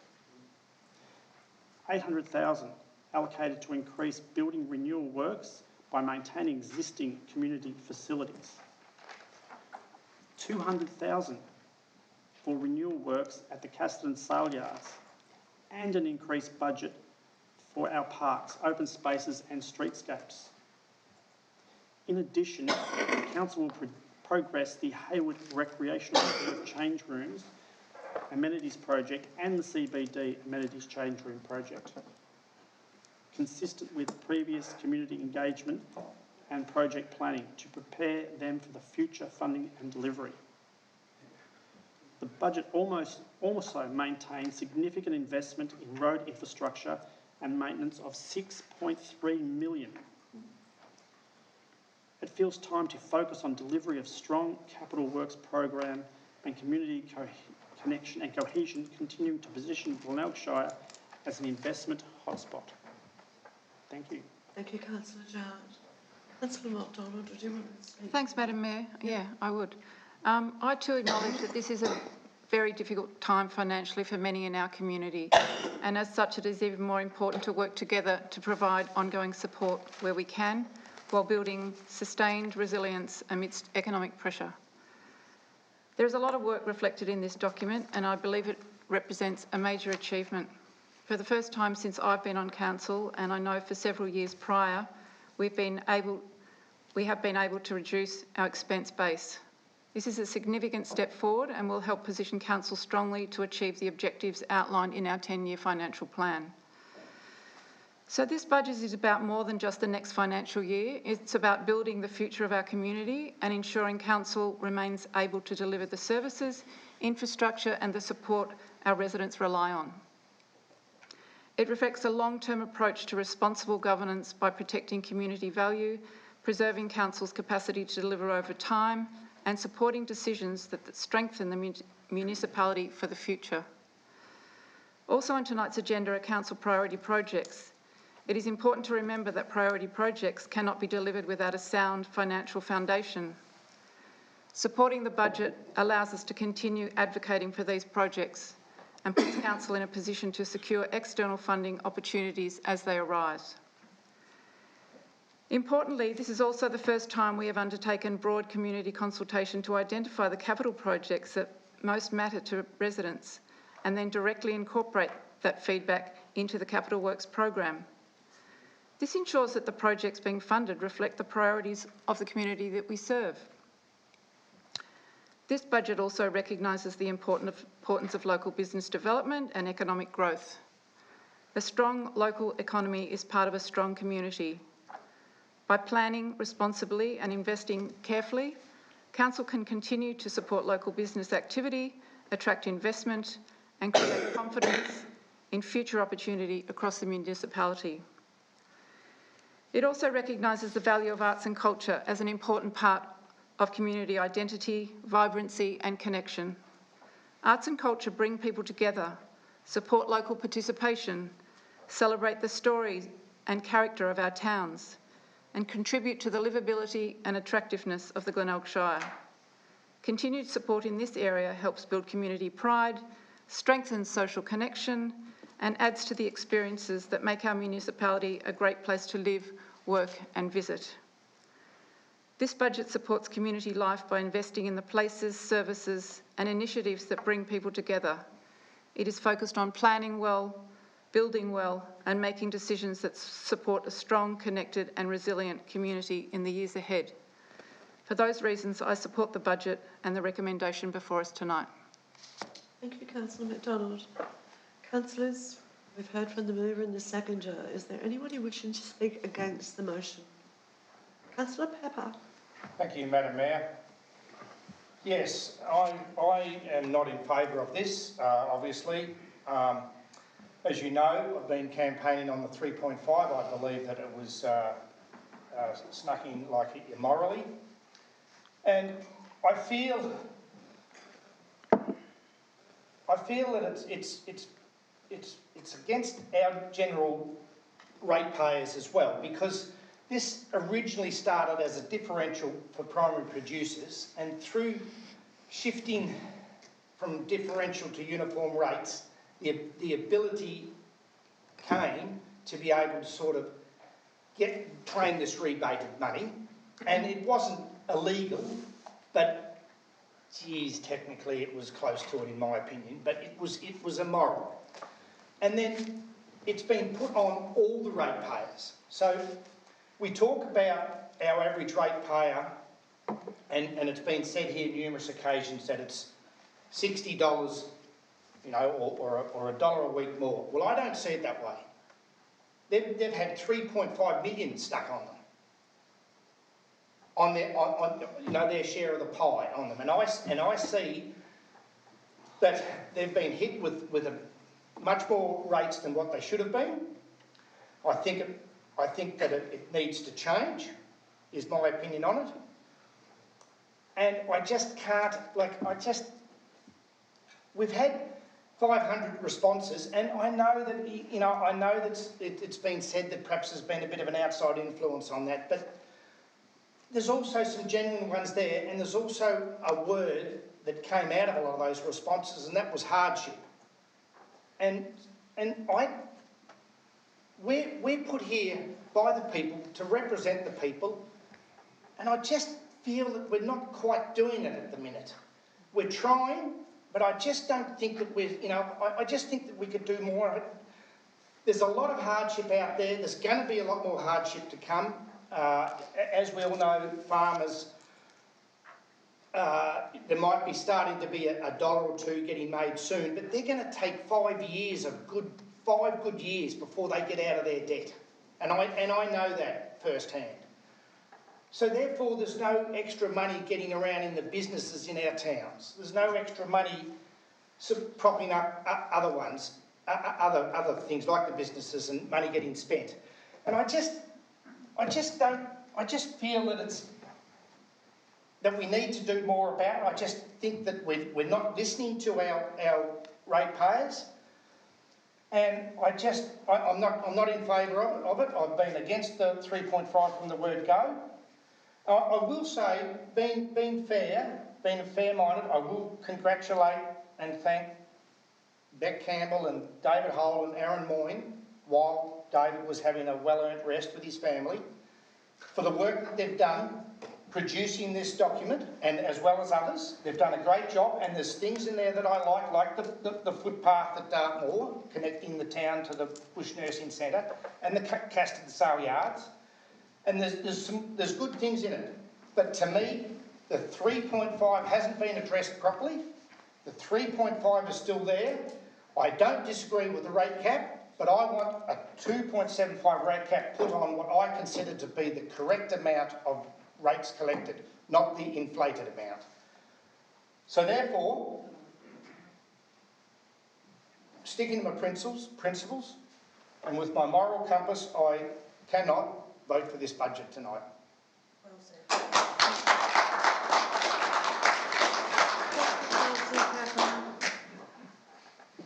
I'm looking for somebody is anybody to speak for? Councillor Pickard.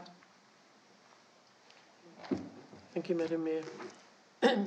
So, as you know, I'm a very new councillor, but I'm not new to the Shire or to observing council business over the years. So I do understand that there is a group of people in the community, many of whom are here, who have a sincerely held belief that council owes ratepayers $3.5 million. So I've done my due diligence on this question. I spent a lot of time listening to people, reading submissions that people have sent me, and I have honestly reached a different conclusion on what the facts are in this situation, and I don't think there is such a debt to ratepayers. So for me, the important thing is to look at where we are now. I don't see a spare 3.5 million washing around in the budget. What I do see is a careful budget that aligns with the long-term financial plan. I think is very well put together. It makes cost savings on employee costs, materials and services of 2.5%. And it maintains the really important community services of the council, many of which are really important for people who are struggling, who are facing hardship. And I think it's really critical that council keeps those services up. They are the services that apply to everyone in the community, not just people who own property and pay rates. And this budget gives us a strong financial foundation into the future, I think, for the benefit of the community. So I'm in favour of the budget motion. Thank you. Thank you, Councillor Pickard. Councillor Angelino, did you want to add some comment? Yeah, we've had a pretty heavy bit of a discussion there. Just is going to change a little bit, but the budget gives us our community, our grants program, and last time it wasn't oversubscribed, but it's fair for grassroots community groups, and if you see some of the groups that we give the money to, it means a lot to them, maybe a couple of $1,000, whatever, but it makes their year, it makes, when they come together, if it's once a month, whether it's a meal, whether it's whatever, it really makes their life a lot better in the situations they're in. And this budget also gives us, when we went out of hacks, we said we would give an extra $40,000 for the ageing well part of our community, which need a bit more. So we've actually increased them to help some of our people. So I think that's, there's ones are upset, but we are trying to help other people that perhaps need some of these assistance that we can give them in this small part of the budget. Thank you, Councillor Angelino. There's nothing further, councillors. The motion has been put as tabled on page 31. It was moved by Councillor Jowett and seconded by Councillor McDonald. Those in favour? It is carried. Those against? Councillor Pepper. Thank you, councillors. Thank you. It is carried. Thank you. We'll move on to the next item. Is the Council and Wellbeing Plan 2025-29. Mr. Jackson, how are you? Yeah, I'm good. Thank you very much, Madam Mayor. Okay, we might just recess for a moment for those people that wish to leave the chamber.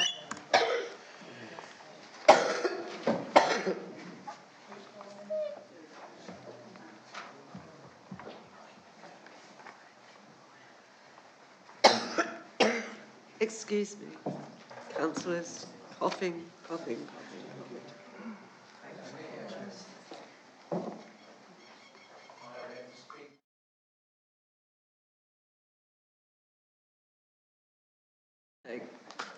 Thank you, councillors. We're moving on to the Council and Wellbeing Plan for 2025-2029, the 2-year action plan. Mr. Jackson. Thank you, Madam Mayor. The Year 2 Action Plan outlines the key actions Council will undertake in the 2026-27 to progress the strategic objectives of Council and Wellbeing Plan 2025-2029.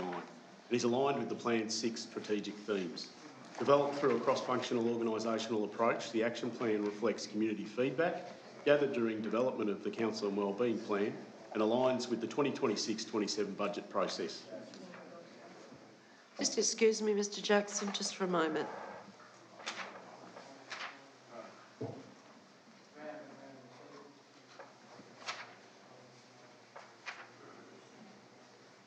Sorry about that, Mr. Jackson. Thank you. It provides a practical roadmap for improving community wellbeing, supporting local economic growth, maintaining and renewing essential infrastructure and advancing long-term environmental and financial sustainability. Overall, the Year 2 Action Plan provides a clear and coordinated program of work to support Council's adopted strategic direction and respond to community priorities across the Shire and is presented this evening for Council's consideration. Thank you very much, Mr. Jackson. Councillors, we have the report there. Councillors, this forms absolutely part of our, now that we've adopted the budget, this is our council plan and our wellbeing plan and the action plan for the next coming 2 years. Does any councillor wish to make some comment? Councillor Angelino.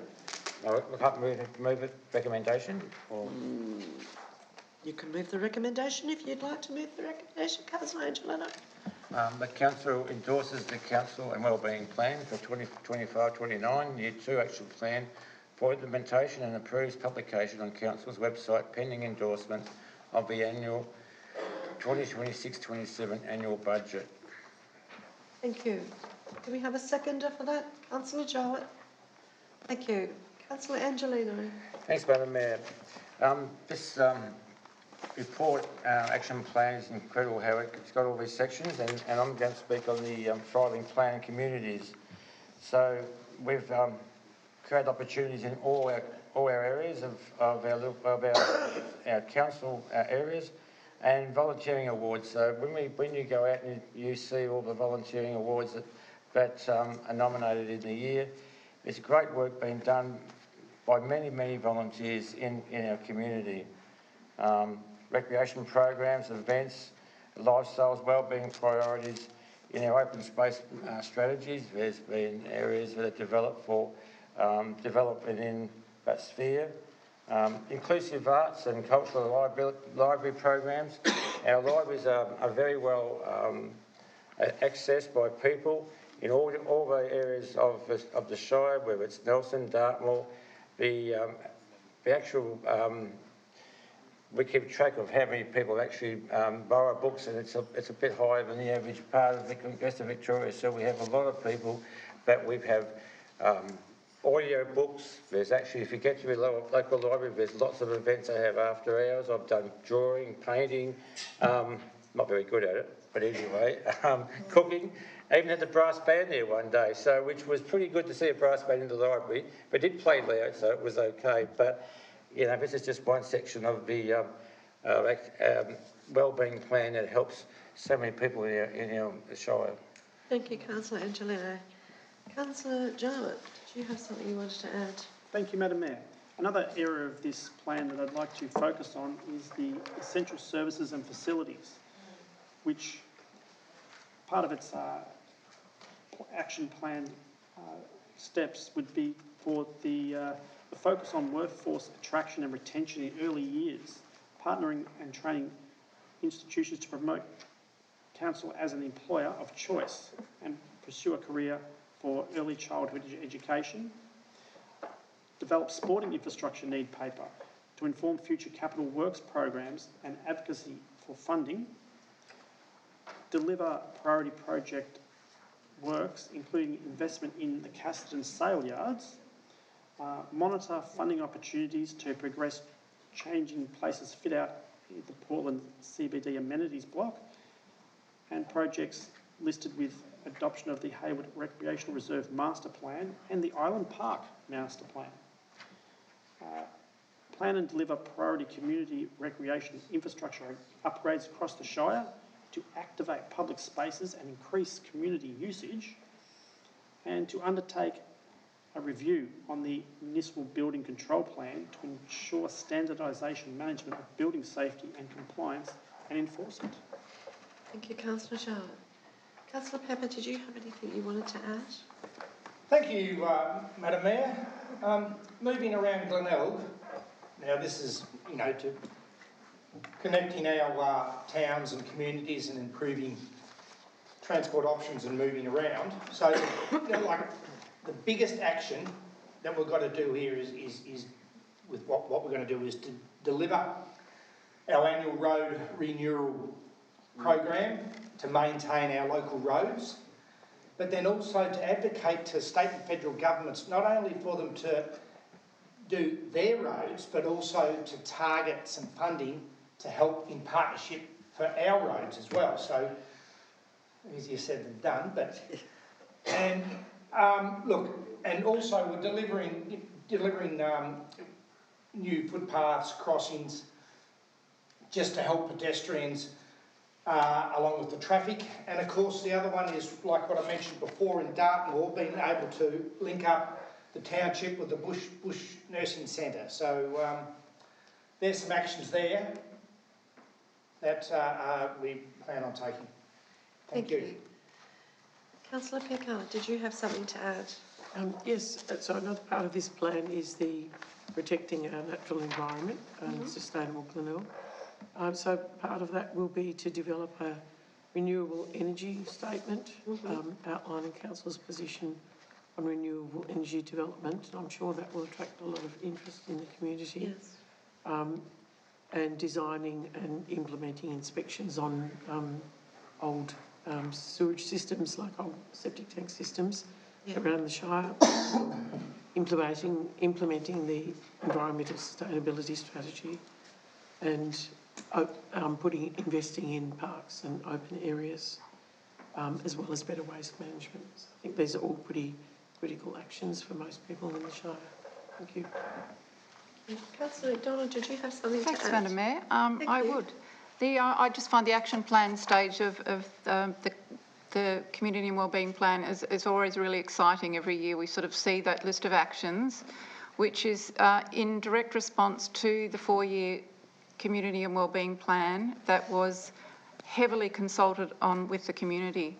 Those think tanks, those huge consultations that we had with the community, where they came to us, they talked about what they wanted to see, what they needed in the community, and it's that overall plan is a very thorough Shire inclusive document, and this second year action plan picks up on a lot of those.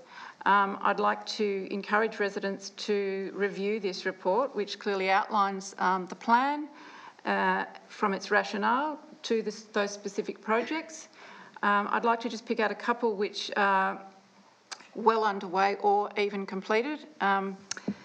We endorsed our Aboriginal Affairs position statement, at our last meeting, strengthening the Aboriginal inclusion, which will guide continued engagement with our First Nations partners. So that was a big milestone. It was something that we have been wanting to get over the line for a long time. So that was very exciting.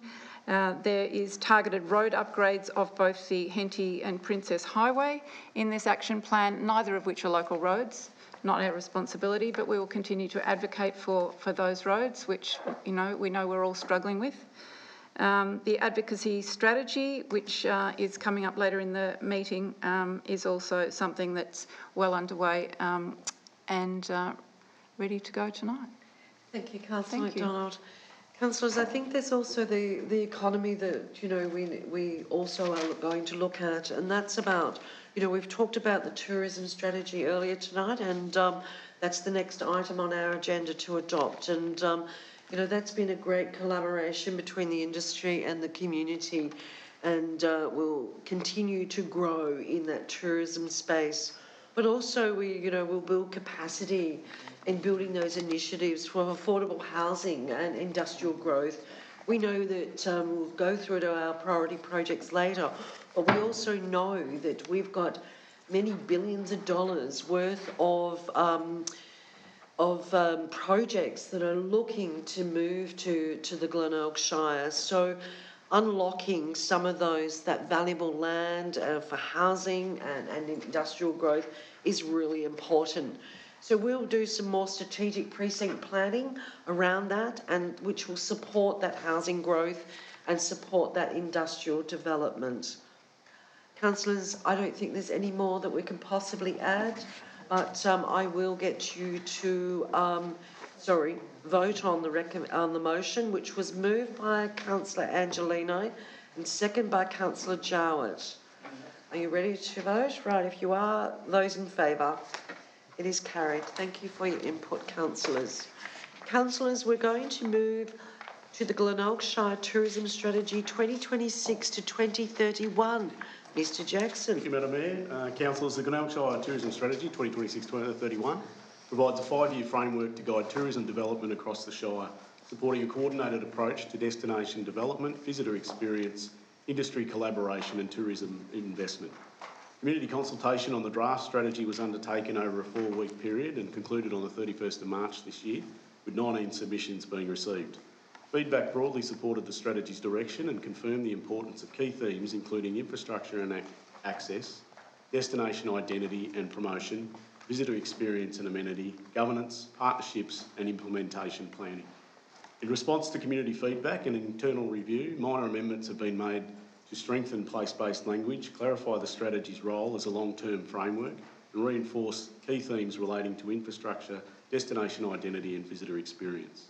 Future action plans will provide further detail on action timelines and priorities while allowing flexibility to respond to funding opportunities and community needs. Overall, the final strategy reflects community and industry priorities and provides a clear framework to guide sustainable tourism growth across Glenelg Shire over the next 5 years and is presented this evening for Council's consideration.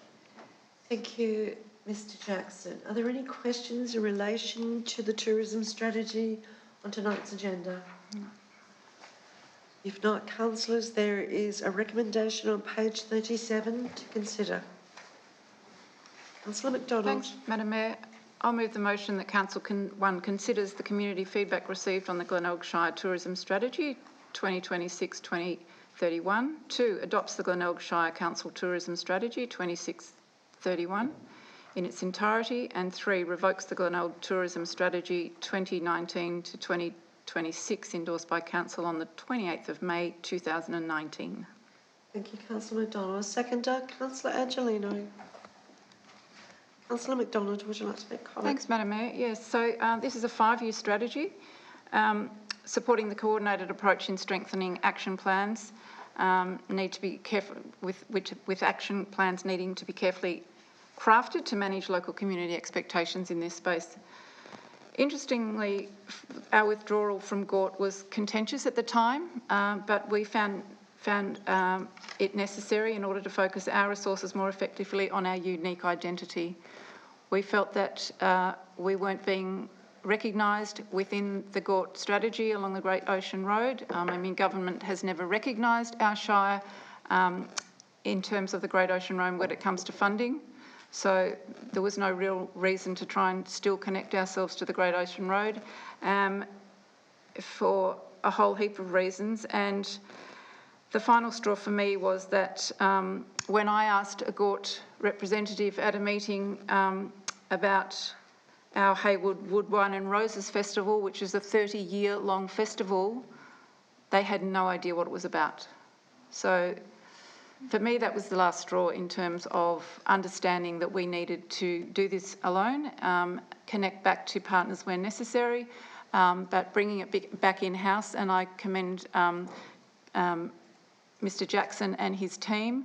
He had a limited team at the time and has done an incredible job with moving forward with marketing, promotions, connecting, working towards our identity and an understanding for tourists that they're coming to a very unique identity. So we're excited about moving forward with this strategy in terms of developing action plans that are relevant.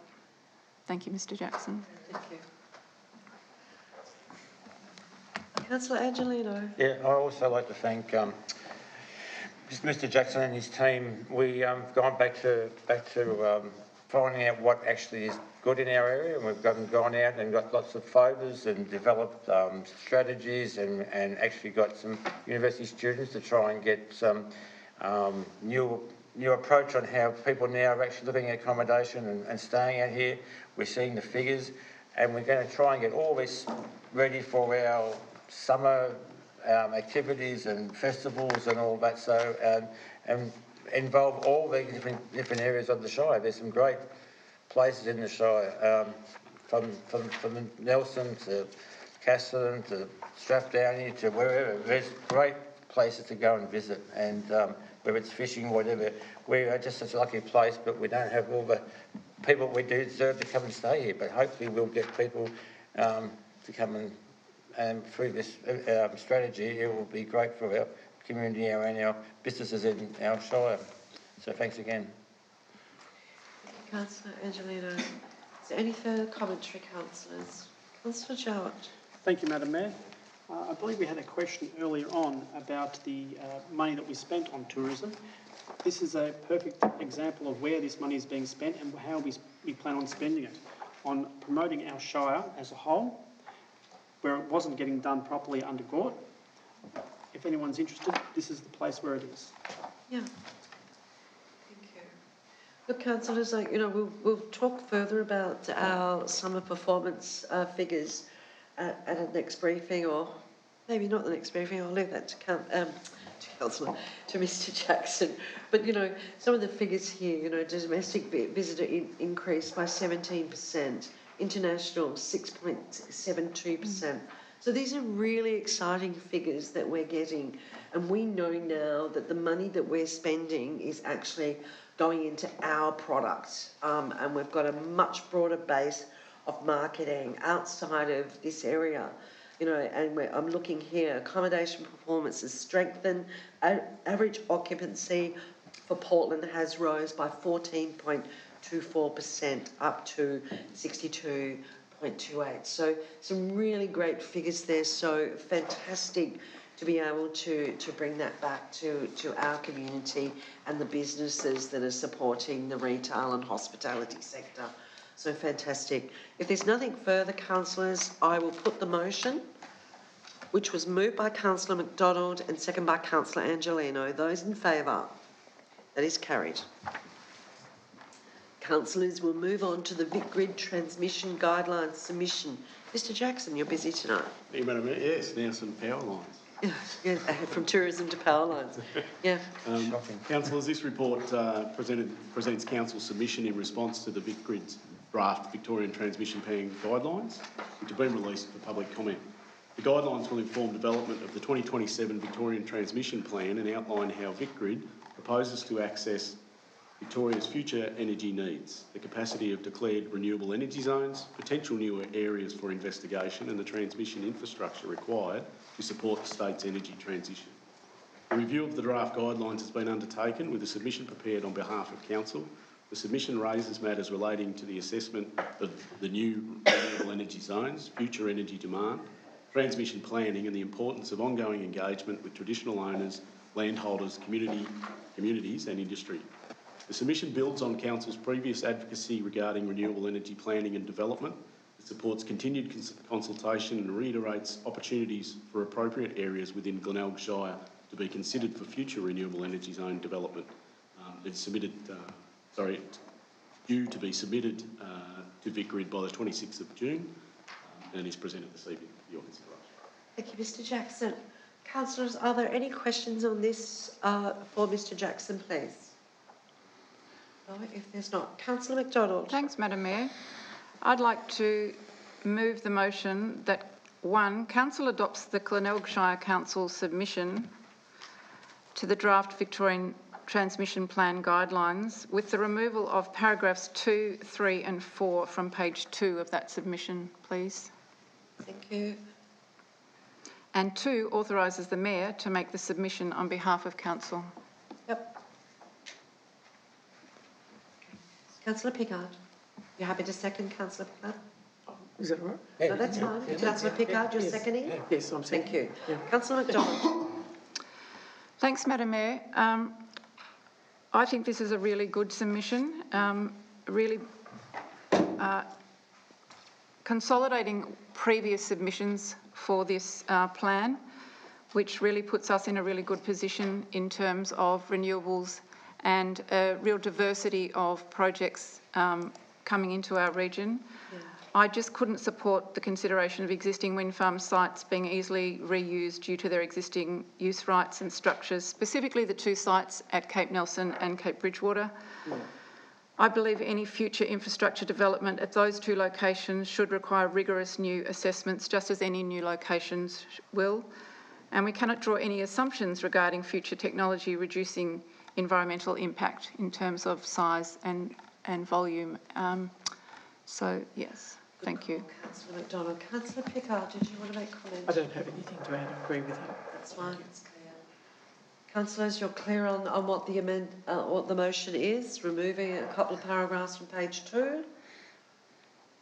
I'll put the motion, which was moved by Councillor McDonald and second by Councillor Pickard. Those in favour? That is carried. Thank you, Councillor McDonald, for that pick-up. We'll move on to a letter of support for Lifeblood, which is CEO. Hello. Thank you, Madam It's Mayor. the shortest report I've seen for a long time. Brevity is key. So we received a request, or the Mayor received a request to provide a letter of support to encourage a mobile blood donor service back into Portland. They had garnered quite a lot of additional support themselves from MPs federally and at a state level. So it is being brought to Council this evening to consider the response that's been drafted that would go from the Mayor to the blood service providers to encourage them to come back to Portland. The recommendation is there for you this evening. Thank you, CEO. Councillors, any questions? Councillor Pickard, did you wish to move? Thank you. Yes, I wish to move the motion that firstly, Council receives the letter of support to Council for the return of Lifeblood mobile blood donor services to Portland. And secondly, that Council approves the letter of support for the return of Lifeblood mobile blood donor services to Portland. Thank you, Councillor Pickard. Yes. Do we have a seconder, please? Councillor Jowett? Councillor Pickard? I think it's self-evident that there is a huge community benefit in having sufficient supply of blood for medical purposes, and that if there is a group of people, and there always has been in this community, willing to donate blood, it's a great pity that there's barriers put in place for them. So it would be really good to see this service return to Portland. Thank you. Agree. Yes, thank you, Councillor Pickard. Councillor Jowett, did you have any comments to make? Only that it would be great to see this service return to our community. I believe I read somewhere that it hasn't been here for about 20 years. So it would be amazing if we could get that back here so that we can make it easier for our residents to donate blood. Yeah, and I'm sure we've all had members of our families that have been the recipients of blood donations, so, it's, and transfusions, so, it's a really important service, so. All right, so the recommendation has been moved by Councillor Pickard and seconded by Councillor Jowett. Those in favour? That is carried. Thank you, CEO, for bringing it forward. Okay, next we have the state election advocacy strategy. Mr. Jackson again. This draft strategy presents Council's key advocacy priorities for the November state election, seeking funding commitments from government and opposition. Following a March 2026 workshop with councillors, a draft advocacy narrative, key messages and priority projects have been developed under the theme Open for Business, Practical Investment, Real Outcomes. The advocacy platform focuses on two specific priorities and highlights key projects aligned to both. Together, these projects aim to secure practical investment, remove infrastructure constraints, support tourism and community participation, and strengthen Glenelg's role as a key economic gateway for Western Victoria. As with the others, this advocacy strategy is presented this evening for Council's consideration. Thank you, Mr. Jackson. Councillors, tonight, as we know, we've got a state election coming up very soon, but, even the federal government, we've decided that these are our priority election advocacy projects, and certainly whether it be, the Portland Recreation and Community Facility, or we have the female amenities, Councillor Angelino at the Hayward Rec Reserve, or the Caston Branxholme Rail Trail, Councillor Pepper, or we have those the growth in our tourism events. These are all really important projects. I think Councillor Pepper, you mentioned before about the road upgrades, and we know, and we were in Melbourne recently talking about roads and bridges funding. And if this state government doesn't start to do something outside of the boundaries of Melbourne, to do something to our roads and understands the significance of our export corridors and how important the industry are in the southwest and more particularly here in Glenelg, well, I'm sorry, we need to start, beating somebody's drum or something. Councillors, I'll hand over to you in relation to this advocacy package that we have here. Any comments from councillors, please? Oh, no questions? Yes, Councillor McDonald. Thanks, Madam Mayor. I'd like to move the motion that Council endorses the narrative and key projects in the attached Glenelg advocacy strategy to form the basis of Council's state government election campaign. Thank you. Seconder, Councillor Angelino. Councillor McDonald. Thanks, Madam Mayor. I see this targeting the sustainable economic growth, but from two different perspectives, quite diverse perspectives. One which benefits residents directly and encourages tourist visitation, and a second which supports industrial efficiency and advancement. While we have prioritised projects and initiatives which we understand are likely to be funded, as additional opportunities for state and federal funding arise, staff will be on the front foot seeking to secure relevant grants. It's important to understand that these are not randomly selected projects, but ones which continue to be a huge priority for the community. For example, the Female Change Rooms project at the Hayward Rec Reserve sits within the approved master plan for that facility and responds directly to community demand, and we would love to see women and girls not having to change in the car.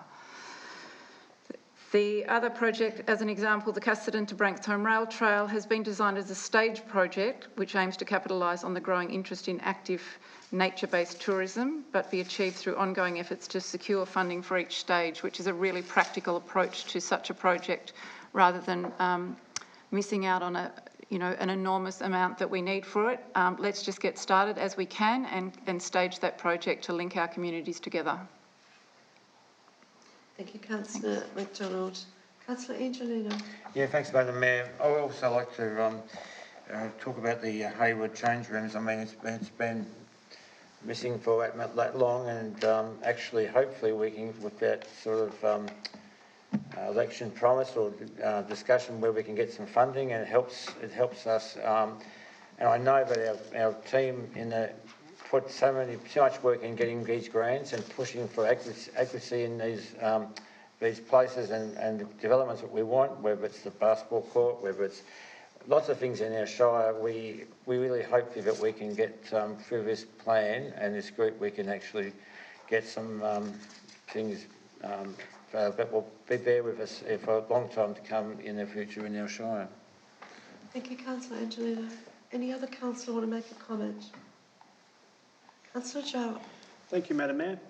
As mentioned earlier, with the state election coming up and then a federal election not too far behind in another year or two, Yes. this is the perfect opportunity for us to put our case to both state and federal politicians, both currently in and potential politicians, that these are our priorities and this is where we would like funding. Thank you, Councillor Joe. Councillor Carr is not here tonight, but one of us has to talk about the Portland Recreational Community Facility. yes. Otherwise, he's going to watch this and we're going to be all in trouble.